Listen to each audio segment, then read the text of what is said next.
எங்களை கூத்தாடி என்று விமர்சிக்கும் பிடிஆர் பழனிவேல் தியாகராஜனுக்கு தேர்தலில் விளம்பரம் செய்ய கூத்தாடிகள்தான் தேவைப்படுகிறார்கள் என்று மதுரை மத்திய தொகுதியில் போட்டியிடும் சுந்தர் சியின் மனைவியும் பாஜக நிர்வாகியுமான குஷ்பு கேள்வி எழுப்பியுள்ளார். மதுரை மீனாட்சி அம்மன் கோவிலில் சுவாமி தரிசனம் செய்த பின்னர் செய்தியாளர்களிடம் பேசிய அவர், சுந்தர் சி தேர்தலில் போட்டியிடுவதை விமர்சிக்கும் நடிகர் பிரகாஷ்ராஜ் அவர் தேர்தலில் போட்டியிட்ட போது டெபாசிட் கூட வாங்க முடியவில்லை என்றும் குஷ்பு காட்டமாக தெரிவித்தார். சுந்தர் சிக்கு எப்படி சீட் கிடைச்சிச்சுன்னா, பிரகாஷ்ராஜ் அவர்கள் எலெக்ஷன்ல நின்று எந்த அளவுக்கு டிபாசிட் கூட வராம தோத்து போனாரு.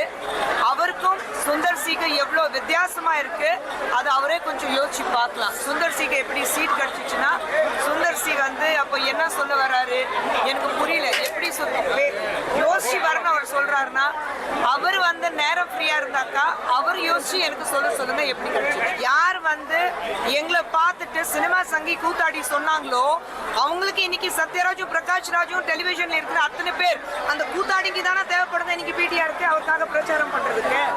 அப்போ எங்களை பார்த்தா நாங்க கூத்தாடிங்க. என் கணவர் பார்த்துட்டு இதே கேள்வி ஸ்டாலின் அவர்கள்கிட்டயும் உதயநிதி ஸ்டாலின் அவர்கிட்டயும் தைரியமா இருந்தா கேளுங்க. கேட்டாரா? அப்போ இதே பிடிஆருக்கு எங்களை மாதிரி சினிமால இருக்கிற கூத்தாடிங்க உங்க பப்ளிசிட்டி பண்றதுக்கு தேவைப்படுது இல்ல. அப்ப இது எந்த விதத்திலே நியாயம்?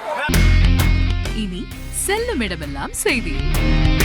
தந்தை டிவியின் வாட்ஸ்அப் சேனலை ஃபாலோ பண்ணினா செல்ல இருக்கும் இடமெல்லாம் செய்தி. இதோ QR கோட் இப்பவே ஸ்கேன் பண்ணுங்க, ஃபாலோ பண்ணுங்க.